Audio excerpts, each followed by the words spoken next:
Halo teman-teman, hari ini saya akan nge-review sepatu bola dari NKAI dan nggak cuma satu, saya bakal nge-review dua sepatu. Ini adalah NKAI Akurasi Conrad dan ini adalah NKAI Vizcara. Jadi kita bakal sekaligus review dua sepatu ini atau kita nanti komparasikan. Tapi kita akan bahas satu persatu dulu ya. Nah, yang Vizcara dulu mungkin ya. Ini kita taruh dulu yang seri Conrad. Nah, sepatu ini tuh cukup unik menurut saya untuk bagian sole padnya teman-teman.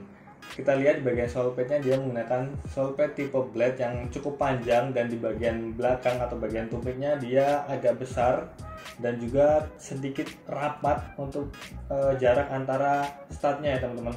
Nah, sepatu ini tuh cocok untuk lapangan-lapangan yang keras. Jadi buat kalian yang sering main di lapangan tanah atau yang rumputnya sedikit, sepatu ini sangat rekomen buat kalian cobain.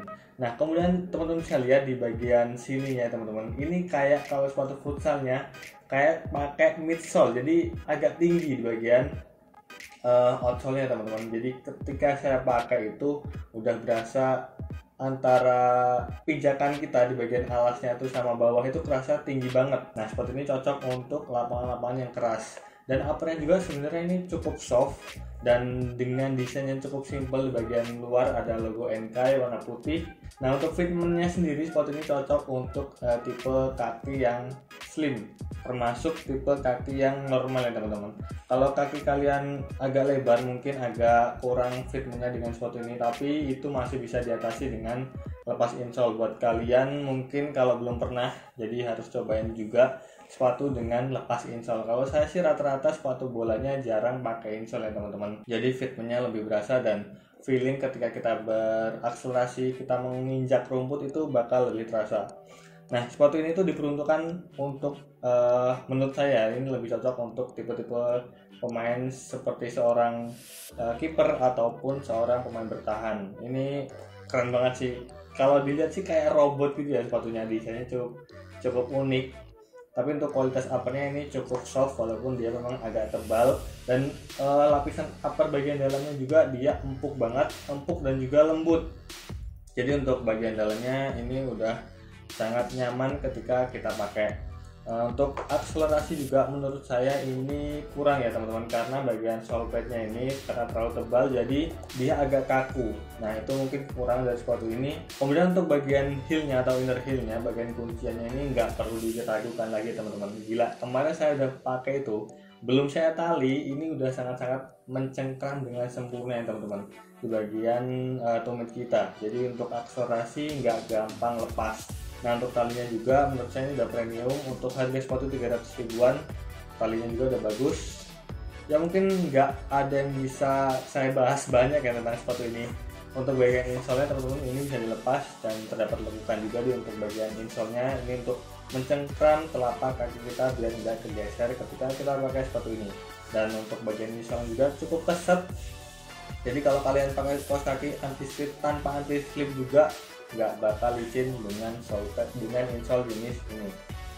Kemudian untuk kita lanjutin yang seri Akurasi Conrad. Nah, kalau untuk seri ini dia menggunakan sole pad yang umum udah dipakai sama NKAI, yaitu V-Trax.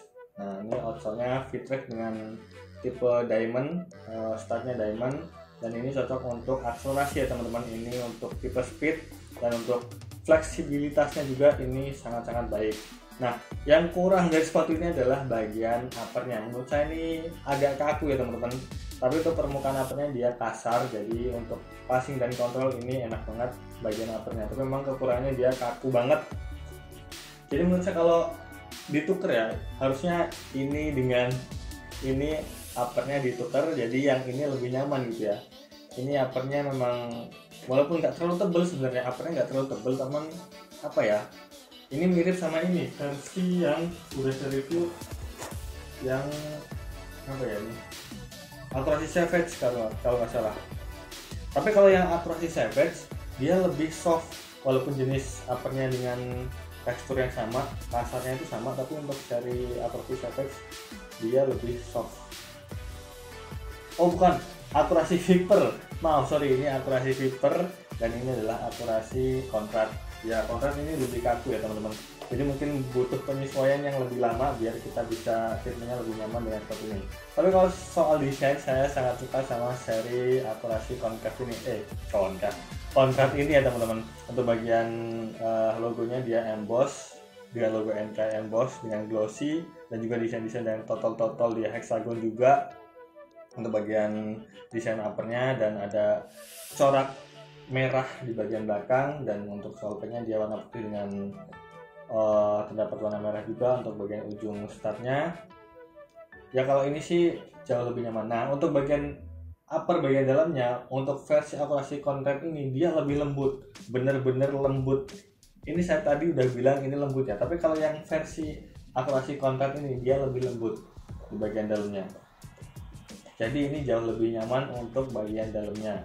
Jadi kalau kita pakai itu berasa pakai kaos kaki ya.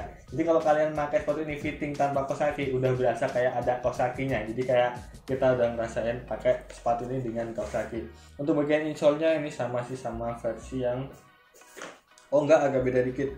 Jadi untuk insole-nya yang versi akurasi concave dia nggak ada lengkungan bagian belakangnya, ada cuman tipis. Kalau ini lengkungannya lumayan tebel. Kalau versi akurasi concave dia lengkungannya tipis, tapi untuk permukaannya sama aja.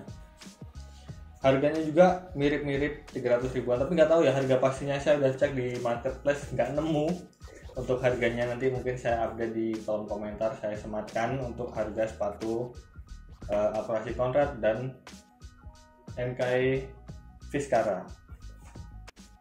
Nah untuk bagian insole-nya atau insole, untuk bagian heel-nya ini juga udah sangat mencengkram dengan sempurna untuk daya cengkram di bagian tumitnya. Tapi lebih gila lagi yang ini sih, ini cengkramannya nggak ada lawan sih. Ini kalau ini masih agak ada napasnya lah kita pakai sepatu ini di bagian tumitnya.